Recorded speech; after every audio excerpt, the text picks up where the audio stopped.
Su sustancia está hecha de evocación, recuerdo, rememoración y de lo que toma del porvenir. Porque es una parte fundamental de nuestra identidad.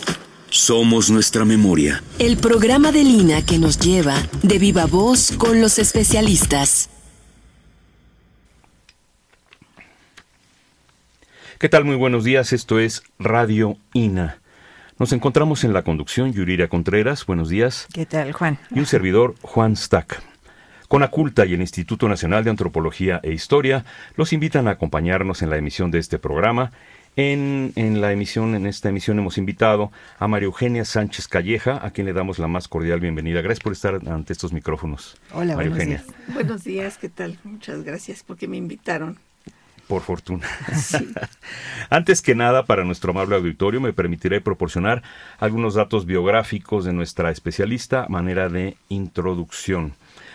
La doctora María Eugenia Sánchez Calleja, trabaja en la Dirección de Estudios Históricos del INA. Es licenciada en Historia por la ENA con la tesis Las prostitutas adolescentes en la Ciudad de México, 1926-1940. Mención honorífica, hay que decir. Maestra en Historia y Etnohistoria por la misma Escuela Nacional de Antropología e Historia. Maestría de Excelencia por CONACYT, con la tesis La prostitución en menores de edad, entre la prohibición y la tolerancia, Ciudad de México, 1920-1940, también aprobada con mención honorífica. También posee el doctorado en Historia y Etnohistoria en la Escuela Nacional de Antropología e Historia, con beca de CONACYT. Tesis, Niños abandonados, Ciudad de México, fines del siglo XIX y principios del XX, y también en la tesis de doctorado, aprobada con mención honorífica. Como ya dijimos, es investigadora en la Dirección de Estudios Históricos del INA. Ha participado en la serie de documentales Infancias Mexicanas, capítulo El Niño Mexicano, producción del organismo promotor de medios audiovisuales, y coordinó la mesa La Infancia en la Historia de las Américas y el Caribe en el 54º Congreso Internacional de Americanistas, Construyendo Diálogos en las Américas, en Viena, Austria. Entre sus publicaciones, voy a dar solo los títulos, contamos con Cuerpo sin alma, el comercio sexual en México, siglo XIX, Las de la mala vida, meretrices adolescentes, Enganche y prostitución de menores de edad en la Ciudad de México, 1926-1940, Niños desvalidos, abandonados o delincuentes, sus derechos, una historia en construcción, 1920-1930. Adolescente homicida, un caso para la psiquiatría criminal. La Rielera y su Juan, esto fue para el Bicentenario, bonito tema. Menores en la prostitución clandestina, entre la sanidad y la protección, Ciudad de México, 1930-1940. Una década fructífera en los estudios sobre la infancia en México. Niñas, niños en abandono moral, Ciudad de México, 1864-1926.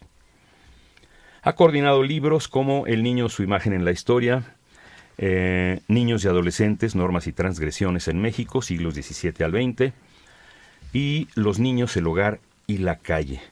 Y dentro de sus ponencias, pues seguimos con los mismos temas. ¿Qué especialización? Prostitutas y familia en los años 30.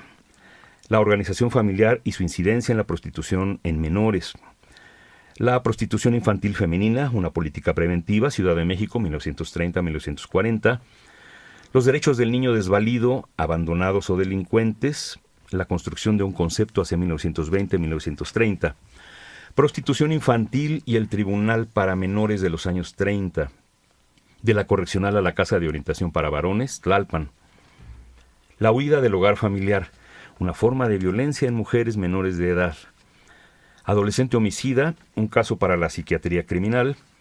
Enganche y prostitución de menores de edad en la Ciudad de México, 1926-1940. Niñas y adolescentes, la prostitución y el Tribunal para Menores, una historia de disimulo institucional. Los niños en abandono moral, una reflexión sobre la historiografía de la infancia. Niñas prostituidas, 1930-1940, en la Ciudad de México. Niñas prostitutas o niñas prostituidas. Menores transgresores, inimputabilidad y edad penal. Las menores peligrosas, entre comillas, del México postrevolucionario. Como podemos ver, el tema es constante, recurrente, todo en especialización. Bienvenida de nuevo, María Eugenia Sánchez Calleja, gracias por estar aquí. ¿Por qué tal especialización? ¿Por qué tal confianza? ¿Por qué tal... ¿por qué te interesó tanto este tema, estos temas tan difíciles? Tan difíciles. Pues en realidad yo llegué a estos temas porque al entrar a la Dirección de Estudios Históricos del INAH, tenía que presentar un proyecto. Entonces el proyecto que yo llevaba tenía que ver con las diversiones en la clase media, las diversiones públicas en los años 40.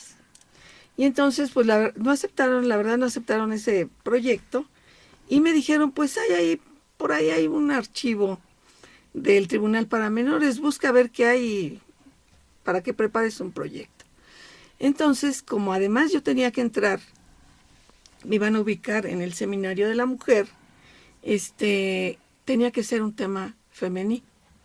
Entonces ahí voy al archivo, fue así, desde llegar al Consejo Tutelar, que ahora ya no se llaman así, investigar dónde estaba en Obrero Mundial, qué se hacía. Bueno, no me dejaban entrar, tuve que realmente vigilar a la policía de entrada hasta que se fue al baño, corrí y me metí. Y entonces ya pregunté qué necesitaba para tener información. Llevé una carta de la institución donde trabajo y me recibieron muy bien, entonces de maravilla. Pásale usted por aquí, se sienta, mire, este lugar es maravilloso, aquí tenemos a los niños con el mejor trato, hacen un pan riquísimo. Y yo dije, ay, bueno, con lo que está diciendo, uno quiere meter a sus hijos aquí, y pues por supuesto que no, pero era la actitud, ¿no? Y entonces, en fin, así llegué a los expedientes, pero en el Archivo General de la Nación, no ahí no podían informar. Cada 10 años se sacan esos expedientes y se mandan al Archivo General de la Nación. Entonces ahí es donde fui a consultarlos. No tenía ni idea verdaderamente qué era eso. Sinceramente, estaba yo metida en otras cosas, en el estudio de la historia, la política, la economía. Entonces, y de repente me encuentro con esta vida real, la de abajo, los de abajo, que es, bueno, en muchos momentos desgarradora, en otros peor que es. Entonces empiezo a revisar los expedientes y hay barbaridades. Pues eran menores, más o menos de entre 10 a 18 años, que llegaban ahí al Tribunal para Menores. Eran detenidos por algún tipo de transgresión o delito, propiamente delito, y y entonces los estudiaban, los interrogaban, qué es lo que, de qué familia venían, cómo era su situación económica, qué escolaridad. Era muy importante el asunto de la escolaridad. Recordemos que a finales del siglo XIX se hace la escuela obligatoria. Entonces el Estado es el que se encarga de el Estado paternal de la educación de los niños. Y se buscaba uniformar la enseñanza, ¿no?, a esta población moderna del México moderno. Entonces era importante saber qué escolaridad tenían estas menores y también hacerle un estudio psicológico para saber cómo estaba mentalmente su desarrollo, cuál era su coeficiente intelectual y también su estado de salud, ¿no? Entonces, en este lugar se abre por cada niño un expediente y se especifica todo esto. Y también la relación con la familia, cuando no la encuentran, la localizan, qué pasa, que se cartean, si no son de aquí de la Ciudad de México, en fin. Todo esto, y entonces es una fuente riquísima en información sobre todos estos temas, pero no son, no se pueden consultar así nada más, sino requieren un proyecto, saber que no van a ser utilizados para nada que afecte los antecedentes del menor, porque no son antecedentes criminales, así propiamente. Eso desde que se abrió el Tribunal para Menores en 1926 se dijo. No puede haber, los menores no pueden tener antecedentes penales, porque si no, ¿cómo van a iniciar su vida después? No es igual que el adulto, el transgresor adulto, ¿no? Los menores requieren otro tipo de atención. Todo esto no sale de la nada, fue toda una discusión a finales del siglo XIX en organismos internacionales de cómo atender al niño transgresor, y no decirle delincuente, sino transgresor o infractor, ¿sí? Que porque no era delincuente exactamente, puesto que estaba en una etapa de desarrollo, todavía no estaba civilizado, socializado, y pues estaba en esa etapa, y por lo tanto no había que estigmatizarlo en ese momento. Una vez cumplidos los 18 años, entonces la situación cambiaba. El niño sale de las correccionales, que es de las instituciones auxiliares del Tribunal para Menores. O sea, repito, el tribunal recibía a estos niños, hacía todos esos estudios que mencioné, y luego esos niños se canalizaban a diferentes instituciones donde iban a estar, ya sea a las casas hogar, asilos, para ayudarlos porque no tenían familia que los atendiera, o instituciones de la beneficencia pública, o a las casas de orientación, que eran las antiguas correccionales, que después pasaron a ser en los 70s del siglo XX los consejos tutelares, y que ahora tienen un nombre larguísimo, ¿sí? Pero que viene a ser más o menos lo mismo en cuestión al trato, que es más un cambio de concepto que de contenido, ¿sí? Y entonces, pues así me adentré en el tema.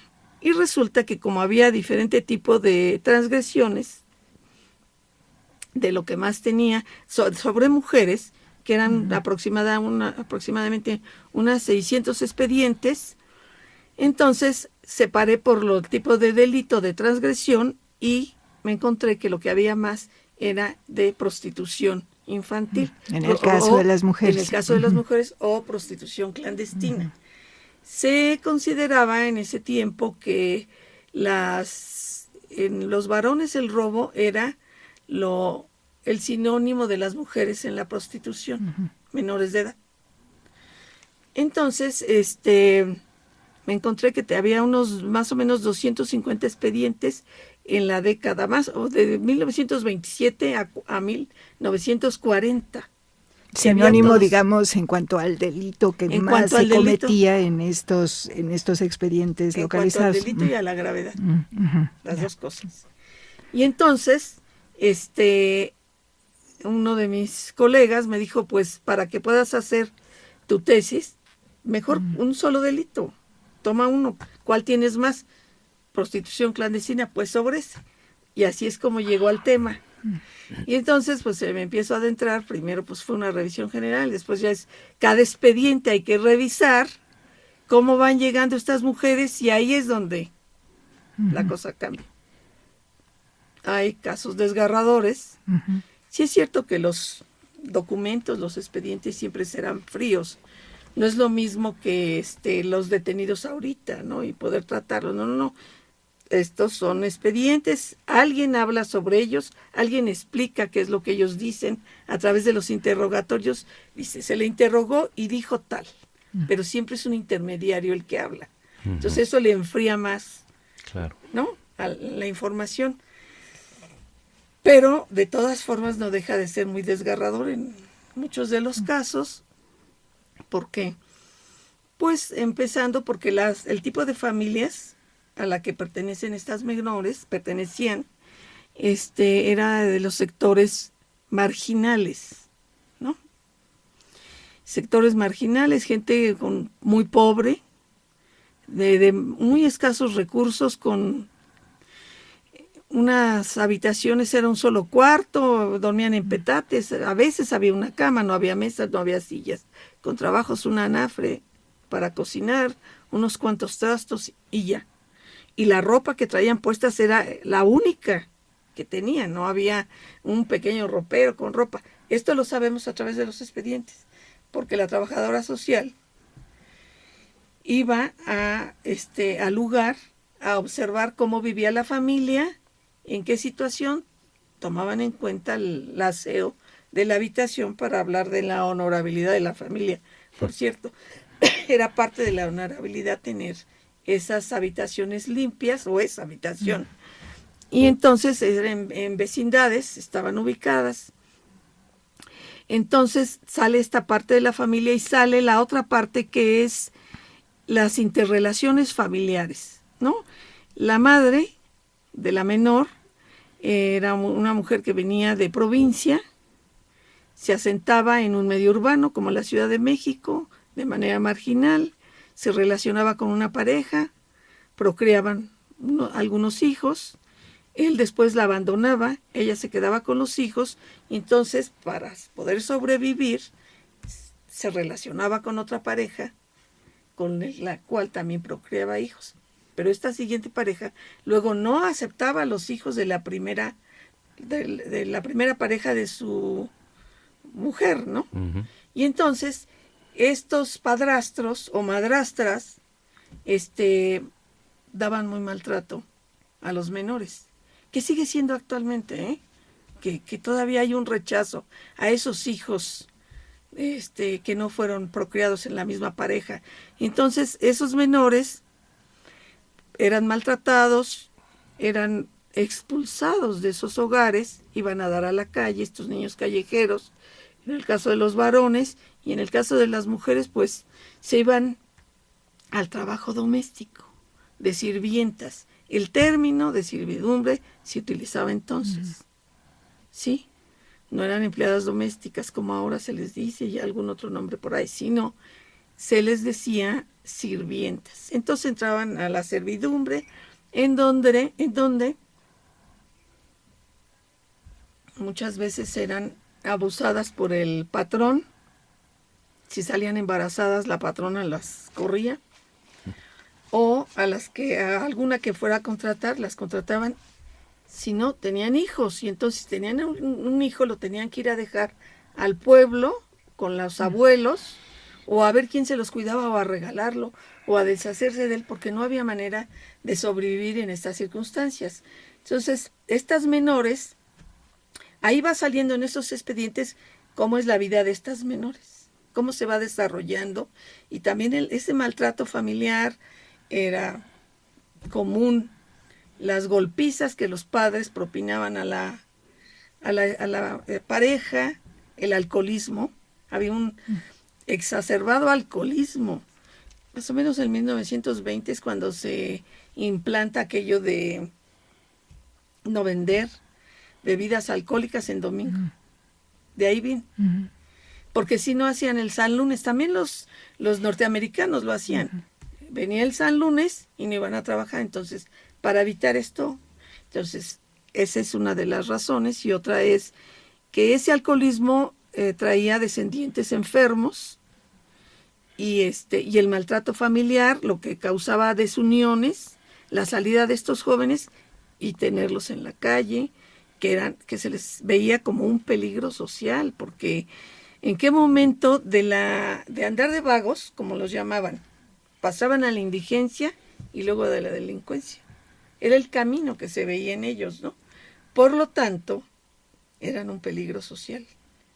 Y había que buscar una solución para este sector social, estos sectores populares y de la clase trabajadora, a ver dónde, y marginales, ¿dónde los vamos a colocar? Está la escuela para prepararlos, pero luego la escuela no era suficiente, aunque fueron todas las campañas, Vasconcelos, todo lo que hizo por la educación, todas las campañas que se hicieron todo en los años 20, en los 30 y después, ¿no? Pero entonces está todo este proyecto de atención a la infancia, a esta infancia abandonada, no porque fuera huérfana necesariamente, es abandonada porque se consideraba una irresponsabilidad de la familia para con sus hijos, o de los padres. Eran irresponsables, por lo tanto, son abandonados por sus padres. Se les considera abandonados, desvalidos y transgresores. Lo mencionas esto como una historia, digamos, lineal de una persona, pero es un patrón, es un modelo, es una conducta repetitiva en cientos, en miles de familias. Sí. ¿Cuánto estamos? Pareciera que, exacto, que es de una sola familia historia. Y cuando tú lo ves, ¿no? Hay toda esta conducta en todos estos. Claro, la pobreza es muy grande, todos trabajan en la familia. Los niños desde los 7 años ya están ayudando, las niñas a la mamá en cuidar a sus hermanos menores, los varones en salir a vender, de vendedores ambulantes, sobre todo de cargadores en la Merced, en todo esto, o con el padre, ¿no? Ayudándole en alguna actividad que realiza.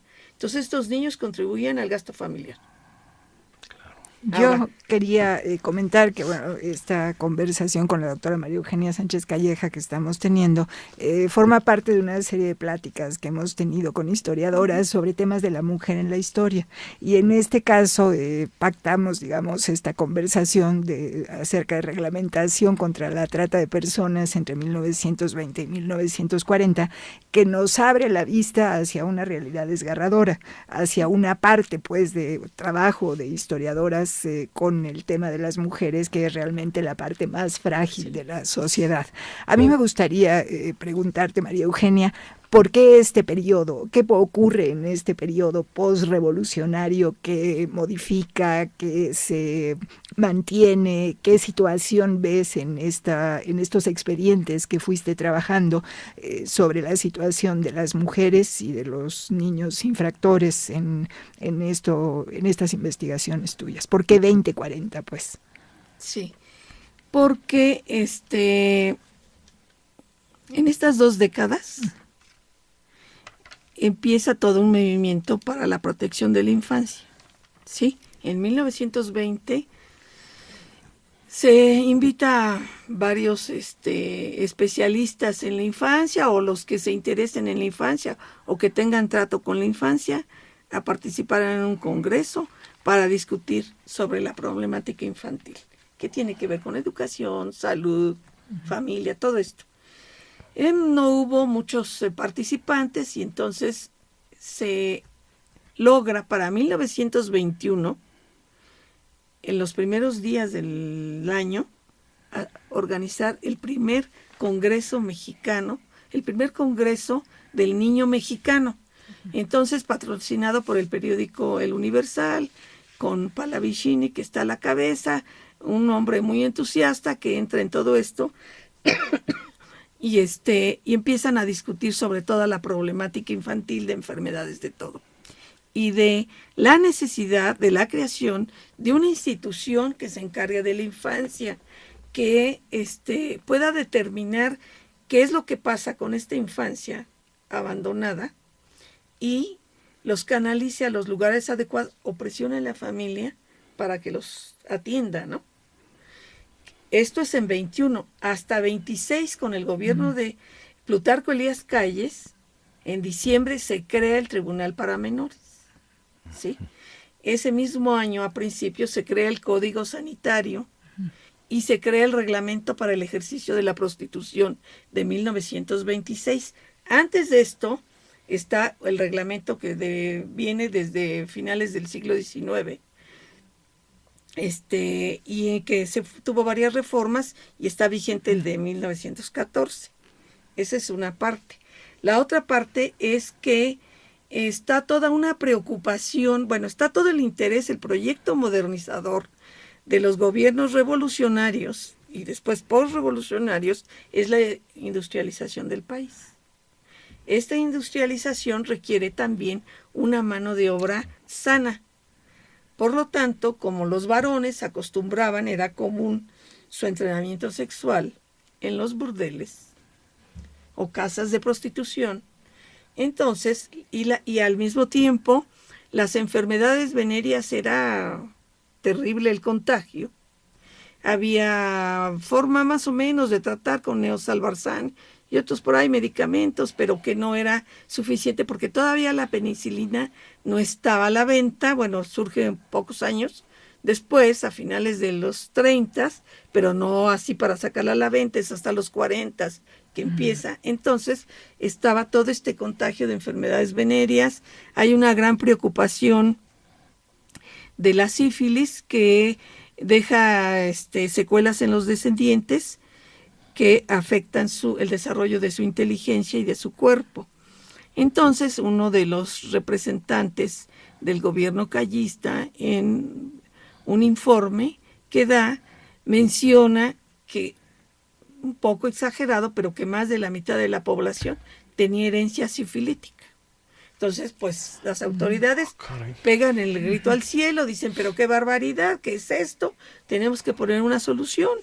Y entonces se empieza a finales, en 29, la campaña antiveneria que dura toda la década de los 30.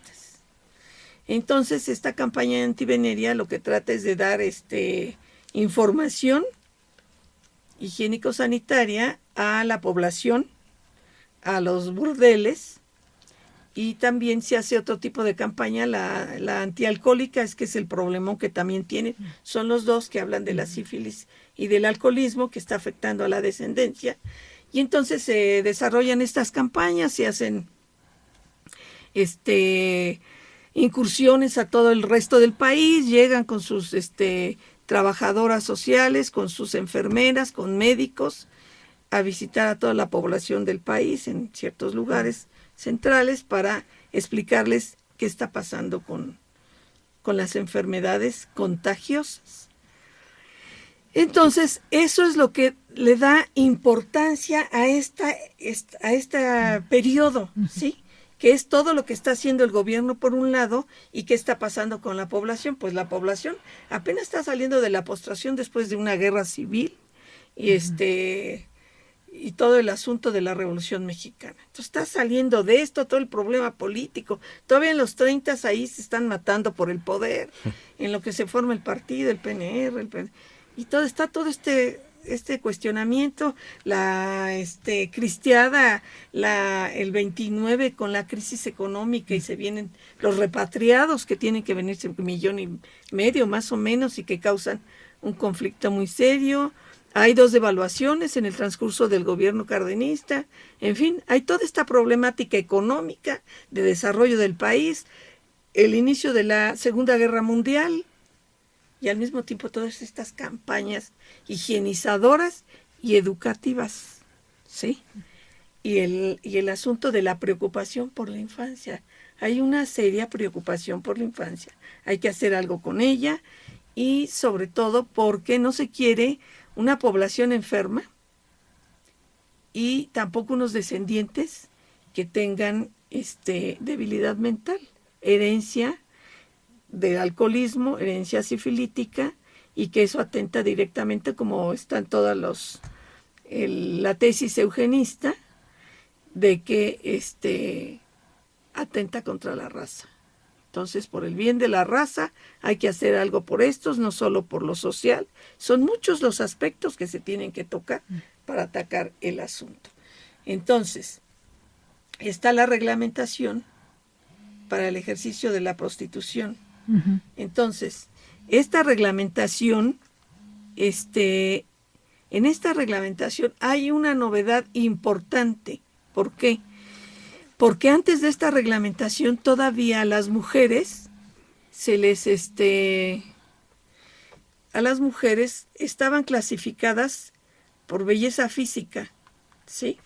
Para pagar impuestos. Sí, antes del reglamento de 26, las mujeres para trabajar, ya sea que trabajaran, que se les dividía por aisladas y de comunidad. ¿Qué eran las de comunidad? Pues las que trabajaban en las casas de prostitución, ¿sí?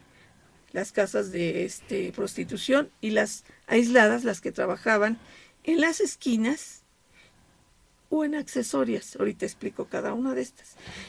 Entonces, estas mujeres, para poder ejercer la prostitución, tenían que sacar un permiso, les daban un tarjetón donde controlaban su estado de salud. Entonces, en este reglamento, la salud se vuelve algo primordial. Ese es el gran cambio del reglamento. Esa. La otra, perseguir a las prostitutas clandestinas, es decir, las que no estaban registradas y no tenían ningún control sanitario. Y siguiendo lo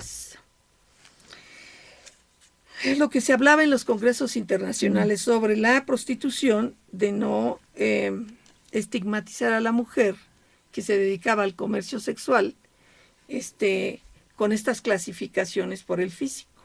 y pagaban impuesto. Entonces era la gran crítica al gobierno, que esto parecía que estaba fomentando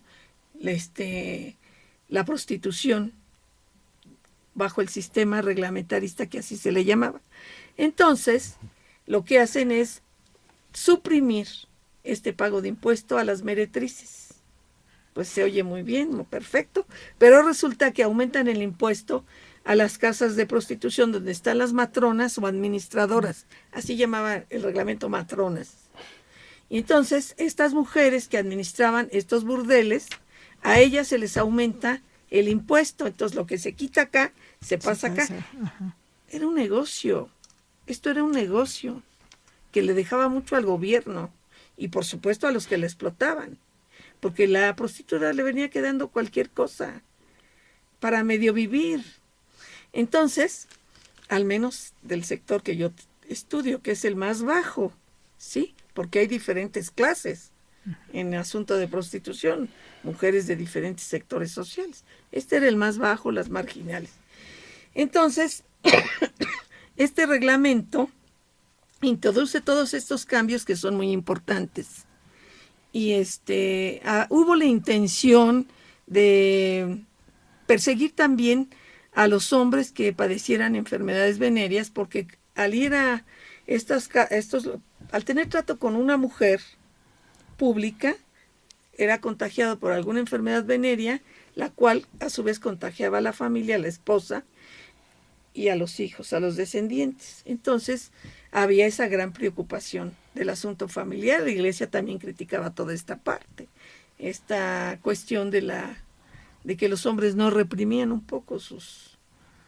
Sí, el cliente infectado también podría infectar a otra prostituta sana, ¿no? Exactamente, a otra prostituta sana y a la familia. Entonces lo que se hace es, se habló de regular un poco esto a través de de los médicos que se dedicaban a la medicina privada, que ellos llevaran un control de los hombres enfermos y que este control en unas relaciones se anotara y se mandara al Departamento de Salubridad.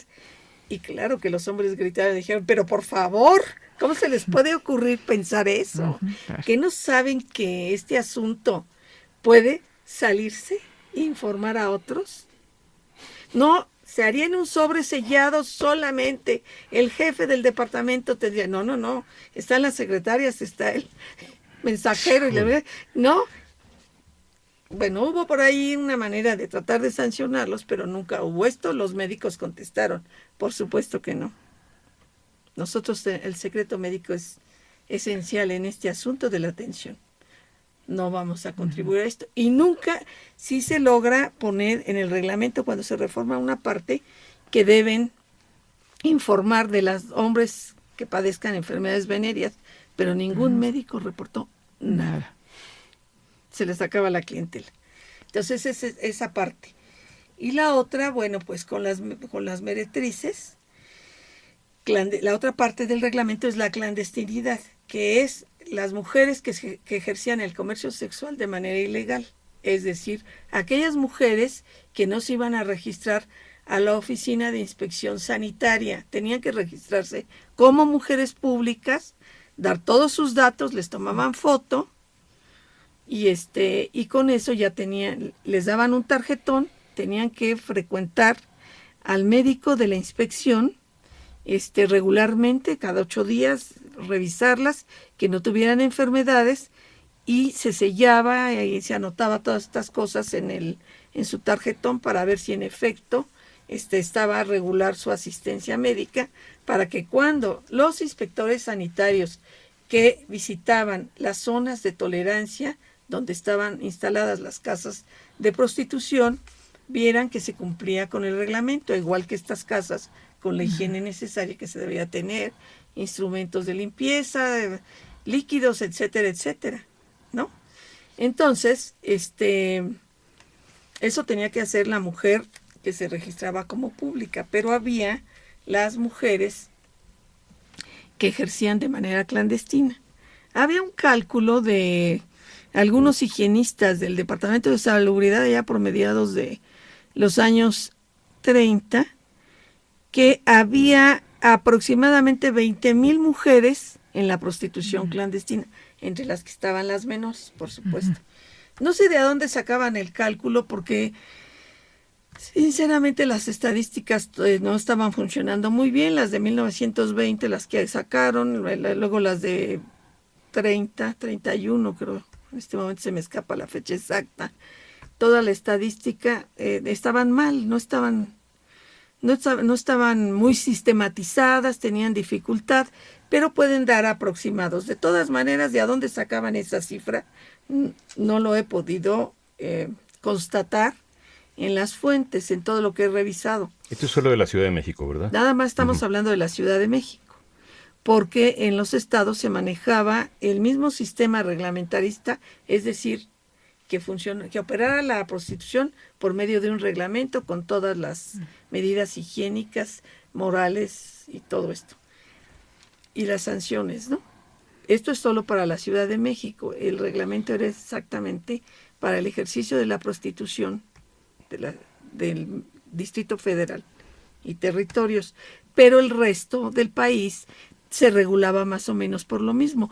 Hubo otros sistemas anteriormente, otros sistemas de regulación que habían existido desde antes, que era el liberacionista, prohibicionista, abolicionista y reglamentarista. El liberacionista era el de plena libertad para ejercer la prostitución, no había restricciones para que las mujeres públicas no tenían que registrarse ni nada. Había el otro, el prohibicionista, como que esto sobre todo fue aplicado en Estados Unidos, donde la prostitución era un delito y por lo tanto la meretriz incurría en un delito al ejercer. Igualmente los varones que utilizaban esto cometían un delito, o sea, todos entraban en este asunto, pero los explotadores no tenían ahí mucha cabida, o sea, como que no entraban en este asunto, ¿no? Y luego está el sistema abolicionista. El sistema abolicionista es el que rige actualmente, que es que el gobierno no autoriza casas ni zonas de prostitución, ni la mujer se registra como pública. Ella puede acudir a los lugares donde la atiendan por alguna enfermedad venérea, hay libertad. Esto se hizo con la idea de no estigmatizar a las meretrices y para evitar la explotación, pero resulta que las mujeres que se dedican a esta práctica muchas veces eran maltratadas por el cliente, robadas y por los policías. Por lo tanto, generalmente lo que se sabe es que tienen que tener a un protector, un hombre un lenón, que también se les dice así, que es el que las protege de los abusadores, que también se da. Entonces, de todas maneras, no ha sido la mejor solución a este asunto, y como lo sabemos actualmente, ellas se han quejado de muchas cosas, necesitan que se les reconozcan sus derechos y que tengan también servicio médico, lo cual no se ha hecho, se ha discutido. Yo acudí a alguno de los debates y pues el asunto estaba en que, bueno, sí, pueden tener esos derechos, pero tendrían que pagar impuestos como los demás. En fin, eso ha quedado ahí desdibujado y no sé más del asunto. Pero para aquellas épocas, regresando a las mujeres que ejercían la prostitución clandestina, bueno, ya les mencioné las adultas, pues resulta que se encuentran con las menores. No es que se encontraran, si era tan sabido que los burdeles tenían que renovar su personal constantemente y lo hacían con las más jóvenes. Aquello no es que fuese lo mejor, pero por ejemplo, yo tengo de esos 250 expedientes, hay una niña de 10 años. De ahí hay un salto a 12 y las de 14 es donde hay el mayor número de mujeres dedicadas al comercio sexual, las de 16 y hasta 18. Entonces, ¿qué sucede? ¿Por qué hasta 18? ¿Por qué hay pocas en 18? Pues no es que haya pocas, es que las sacaban de las correccionales a donde eran detenidas por ejercer el comercio sexual clandestino. O sea, ya no hay registro en los expedientes. No, porque salen cumpliendo los 18. ¿Cuándo cumplían los 18? Por decir un ejemplo. A mediados del año. Entonces, la encargada de las casas de orientación o correccionales decía, Beatriz ya cumplió 18 años, hacemos el trámite para su externación. O sea, hay que sacarla. Se buscaba la familia o se le buscaba trabajo con la instrucción que se les daba en el establecimiento que las tuvo encerradas por varios años, que era, les daban la educación primaria y elemental, que era de 4 años, no les daban la superior, que eran los otros 2 para llegar a 6. Solo eran 4, les enseñaban oficios y lo que se consideraba que con eso tendrían las herramientas para salir nuevamente a la sociedad y no volver a reincidir, ¿no?, en la delincuencia, porque eran transgresoras, puesto que ejercían la prostitución clandestina. Y obviamente las casas del genocidio, a donde las recibían, no necesariamente eran casas clandestinas porque las había, no necesariamente, había las autorizadas, las toleradas, que recibían estas menores, y entrevistaban a la matrona y decía que la quiso ayudar porque la vio tan mal, que entonces le ayudó metiéndola a su casa y la entrenó para ejercer el comercio sexual. Bueno, y el varón que, digamos, que contrataba a una meretriz clandestina, él no era sancionado, él no incurría en delito o en falta, solo la mujer. Exactamente, ahora tengo entendido que en Austria está el sistema y eso disminuyó mucho la prostitución, porque se ha hecho las pruebas con estos sistemas de sancionar a la meretriz, sancionar a la casa, quitar las casas, quitar las zonas. Y resulta que aquello sigue, entonces vámonos sobre el cliente. Y en ese momento disminuyó. ¿Sí? Entonces, yo creo que eso se debería repensar para este asunto de la prostitución, porque buena parte de la prostitución sigue siendo esclavizada, ¿no? En estas mujeres hay algo curioso. En estas menores, a ellas las entrevistan y les preguntan, bueno, ¿dónde trabajas? Pues yo estoy en la casa tal de la que atiende la señora tal. O no decían. Pero las que sí decían, trabajé un tiempo en esta y luego me cambié a esta. Como si fuera muy fácil salir de un lugar a otro. Bueno, eso nos llevaría a pensar varias cosas. La juventud tiene un precio mayor, por supuesto, ¿no? Igual que la virginidad para ese momento. Se vendía a mayor precio. Pero, ¿qué pasaba con las enfermas? Todas las detenidas tenían enfermedades venéreas. Y no solo ellas, ¿eh? Había otros menores, hombres y mujeres, por otras transgresiones, que también tenían enfermedades venéreas. Eso sí se detecta ahí. Entonces, ¿qué pasaba? Pues a lo mejor las dejaban ir por el asunto de las enfermedades venéreas. ¿Qué pasaba con las sanas? Pues esas yo creo que no. ¿No? Uh-huh. Y por supuesto que el gusto masculino, si eran mujeres más robustas, recordemos el peso de las mujeres, ahora son dedos, con el debido respeto a las sumamente delgadas, pero junto a aquellas mujeres frondosas, pues había un gusto. Y aquí sabemos, por la misma fuente, que eran mujeres delgadas. Las gordas eran de 50 kilos, 52, pero eran las menos. Eran de 45. Y la estatura, pues 1.20, 1.30. Las altas eran de 1.50. Entonces, por eso podemos calcular esos cuerpecitos. El desarrollo no era el mismo, la alimentación, pues la crisis que hubo agrícola y todo esto, en todos estos periodos, no estaba para haber una gran alimentación. ¿Cuál era la alimentación? Era un café en sus casas, un café en la mañana, una tortilla. En la comida pues era chile, tortilla, alguna verdura, a veces carne. Y en la cena un café, una tortilla. Obviamente que cuando llegan a la correccional o a las casas de beneficencia, ahí la alimentación era mejor.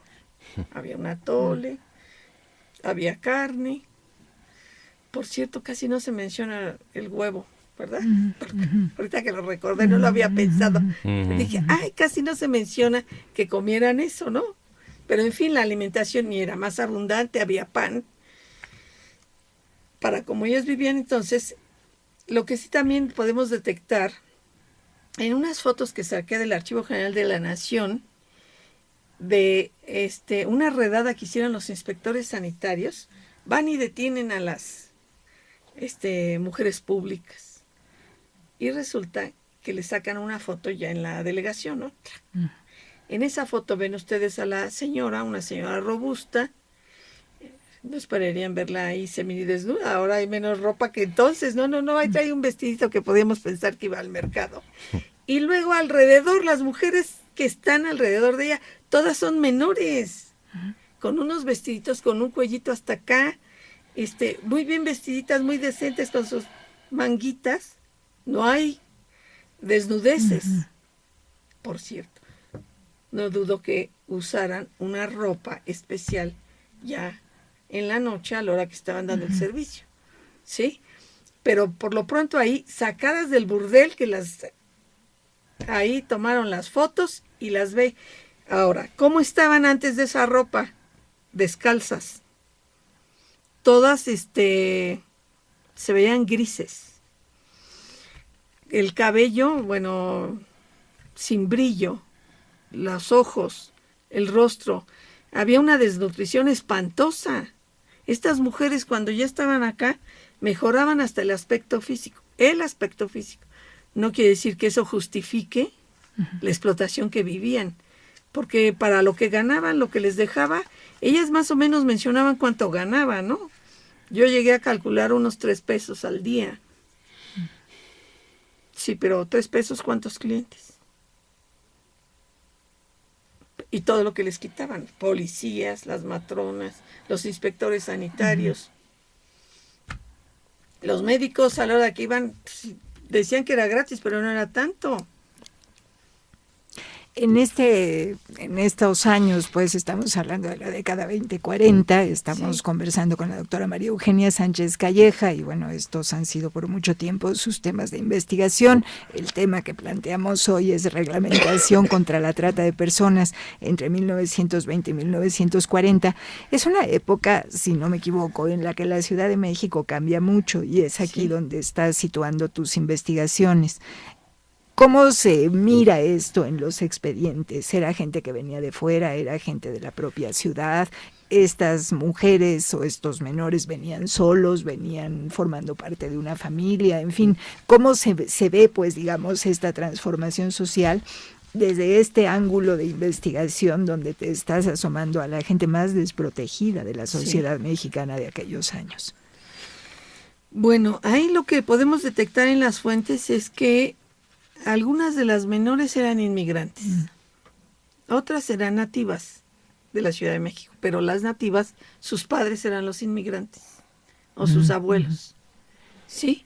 Pero generalmente eran los padres o ellas. Salían de sus lugares de residencia, se venían a la ciudad a buscar trabajo, entraban al trabajo doméstico. Entonces, es pues por lo menos casi la mitad son inmigrantes y las otras nativas, pero hijas de padres. Sí, de migración reciente. Sí, es todos ellos. ¿Cómo se veía esto? Bueno, en esos años se está volviendo toda la idea de volver a una ciudad cosmopolita. Está el neocolonialismo en las construcciones, esas casas que vemos en la colonia Roma, así neocoloniales muy bonitos con sus balcones, y esto es cuando se da. Claro, la colonia Roma inicia como más o menos 1909, que se empieza a construir, ¿no? Después, en el transcurso de todas estas décadas, estas 4 décadas, pues va hacia la colonia Narvarte, la del Valle, la Portales, las van conectando todas estas colonias, ¿no? La gente de mejor posición económica, que estaba siempre al centro de la ciudad, se va trasladando a estos lugares, va abandonando el centro de la ciudad, ¿sí? y se va a todos estos lugares, pero las zonas de tolerancia Quedan siguen en en el estos centro. lugares, cambia de calles nada más, cambia de calles, ¿no? Pero, ¿cómo era visto esto? Bueno, pues había también una gran crítica a que se encontraban mujeres teporochas tiradas en la calle en el centro, hombres y mujeres, ¿no? Que había que hermosear la ciudad, el contacto con Estados Unidos, pues había que demostrarle que esto estaba cambiando, que era un país en desarrollo, que se iba a industrializar, trajeron a la Chevrolet, no sé qué, calles, trajo invitados acá que trabajaran a invertir para levantar todo esto, ¿no? Él, siendo norteño, pues tenía una idea diferente de hacer de la Ciudad de México, del país en su conjunto, más parecido a lo que veía en su contacto con Estados Unidos. Entonces, pues esto lo querían mejorar en todo sentido. Por eso todo este programa higienizador, industrializador, y de la ciudad de hermosearla. Ya había por ahí algunos, se mencionaba algunos proyectos de hacer de acabar con las vecindades, ¿no? Que porque eran ya, no estaban, lo que dieron en un momento solución al problema de migración y de crecimiento poblacional, ya no estaba dando respuesta, ya se estaba hablando de los grandes multifamiliares, bueno, no tan grandes para la época, ahorita grandes ahorita, ¿no? Pero se estaba hablando esto de incluso con Cárdenas, ¿no? Después por los 40 se creó el primer multifamiliar, ¿no? Con Miguel Alemán, que ese que está ahí frente al hospital 20 de noviembre. Se crea, pero ya estaba todo este proyecto de levantar, entonces pues era tan mal visto, estas mujeres tienen que estar higienizadas, si van a ejercer el comercio sexual hay que higienizarlas, y luego toda esta gente que viene de provincia pues hay que darle trabajo. Está en desarrollo y están encontrando pues mejor respuesta que en sus lugares de origen. Allá tenían que salir, a los que no tuvieron reparto de tierra, se tenían que ir al norte a trabajar en temporada, igual en otras partes del mismo país. Y otros se venían para acá, la pobreza era tremenda. Se llenó la zona de las lomas, que era Lomas Jais, de servidumbre, ¿no? De estas mujeres que venían, empiezan a ocupar lugares ahí y en otros sectores de clase media, pero dentro de las dificultades con las que se movía el país, las económicas, políticas, la situación que se vivía en la Ciudad de México, pues daba más respuesta a esta gente marginal. Obviamente que entre los que había, pues unos caían en la delincuencia, no había para todos, la industria apenas estaba levantando, creciendo, contratando, ¿no? Y entonces, pues, algunos quedaban rezagados. Nos decías hace un rato que era muy común que las mujeres que venían a la Ciudad de México en condiciones de pocos recursos entraran en primer término al servicio doméstico, Sí, ¿no? A las ese casas. es el primero. Y veía también en un artículo tuyo que encontré en internet que era muy común que las mujeres fueran convencidas de entrar a trabajar en los burdeles, en los salones de baile, por ejemplo. Ajá, por ejemplo. Entonces, al mismo tiempo que está todo esto, empieza también un desarrollo de las diversiones en la ciudad, ¿no? Públicas. Entonces empiezan, como está toda esta campaña por la higiene, pues resulta que se empiezan a cerrar burdeles. ¿Y qué hacen los dueños? No solo eran las matronas las que estaban al frente, seguramente tenían otros grupos con más dinero apoyándolas. Entonces, ¿qué pasa cuando está todo este cierre? Pues lo que se busca es abrir otros lugares como los salones de baile o para enseñar a bailar, que empiezan a disfrazar que ahí se ejerce un tipo de prostitución. Y también en los restaurantes se empieza a ofrecer el servicio con mujeres arregladas que finalmente terminarían ejerciendo el comercio sexual. Hasta ahorita solo hablamos de comercio sexual femenino, ¿verdad? Ajá, que para esa época no es que no hubiera el masculino, ni tanto en menores como en adultos. ¿Qué sucede? El reglamento no lo contempla, no se habla de eso. Ni siquiera No se menciona, Ajá. ¿no? ¿Qué tanto los expedientes te permiten asomarte a la corrupción en torno a todo También permiten ver la corrupción, en algunos casos, de cómo se beneficiaban los intermediarios, me refiero a policías y algunos funcionarios de sanidad, cómo se beneficiaban de la Oficina de Inspección Sanitaria económicamente con el desarrollo de la prostitución? Estamos en los minutos finales de la conversación y a mí me gustaría mucho que nos comentaras sobre tu propio trabajo, María Eugenia. Digamos, tu trabajo como historiadora, enfrentándote a este género de temas, pues, que es, pues, yo creo que supongo que no es fácil. La verdad. Y bueno, ¿y cuáles, digamos, son las conclusiones y las rutas que le has planteado a tu trabajo? Exactamente. Pues la verdad, cuando yo empecé a estudiar esto, no sabía que existía la prostitución infantil. Ahora ya se habla en la prensa, se difunde todo este problema, pero yo no sabía que existía. Entonces fue muy difícil para mí este enfrentamiento.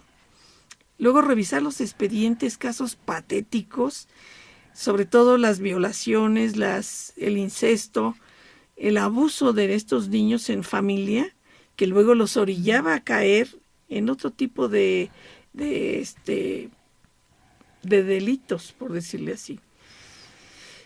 Entonces me fue muy difícil tratar el asunto y empecé a buscarle por la parte institucional, por la parte de la educación que les daban, la parte médica, todo esto lo empecé a rodear porque me era muy difícil estar consultando esos expedientes y ver los asuntos tan desgarradores que tocaban. Desde luego que tenía que leer lo que pasaba actualmente y lo actual es todavía peor. Entonces sí me ha sido muy difícil. Por eso hasta ahora estoy nuevamente retomando el tema, porque voy a sacar un libro en el transcurso del año sobre el tema, porque no lo hay. Entonces, yo tengo toda la información y he retomado y lo voy a entregar un par de meses, porque terminé el anterior, el de los niños abandonados, que tiene que ver también con esto. También se menciona eso. Pero entonces ahorita estoy dedicándome a esta parte y después pues a hacer otras cosas, porque el tema de la prostitución de menores es muy difícil. Yo a algunas personas que se me han acercado que quisieran estudiarlo, digo, bueno, es que no lo has visto de cerca, por eso no entiendes la dificultad, ¿no? Pero bueno, es muy importante, digamos, como lo hemos visto en otras conversaciones, en el caso de temas de mujeres, de temas de menores, que las historiadoras, los historiadores los hagan presentes y bueno, vayan dándole una ruta de análisis, y en ese sentido pues se agradece este trabajo que no debe ser nada fácil y que tú como investigadora has trabajado. Muchísimas gracias por ello y muchísimas gracias por esta conversación. Muchas gracias a ustedes por la invitación. Gracias, María Eugenia Sánchez Calleja. Bien, pues aquí desde la conducción, Yuriria Contreras y un servidor, Juan Stack, a nombre de Radio INA, damos por terminada esta emisión del programa, agradeciendo profundamente la generosa participación de nuestra invitada, la doctora María Eugenia Sánchez Calleja. Gracias, María Eugenia, por sorprendernos con estos temas, no sé sí, qué verbo utilizar, con el tema de la reglamentación contra la trata de personas entre 1920 y 1940 y todo lo que esto implica y para lo que da. Gracias también a nuestros escuchas, quienes nos atienden a través de la internet desde cualquier lugar del mundo donde se encuentran.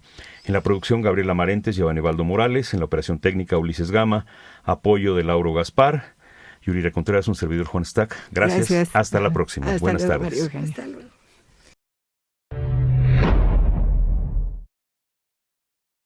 Las opiniones y comentarios aquí expresados son de entera responsabilidad de quienes proporcionan la información y no representan necesariamente las opiniones de Radio INA ni comprometen el pensamiento editorial del Instituto Nacional de Antropología e Historia.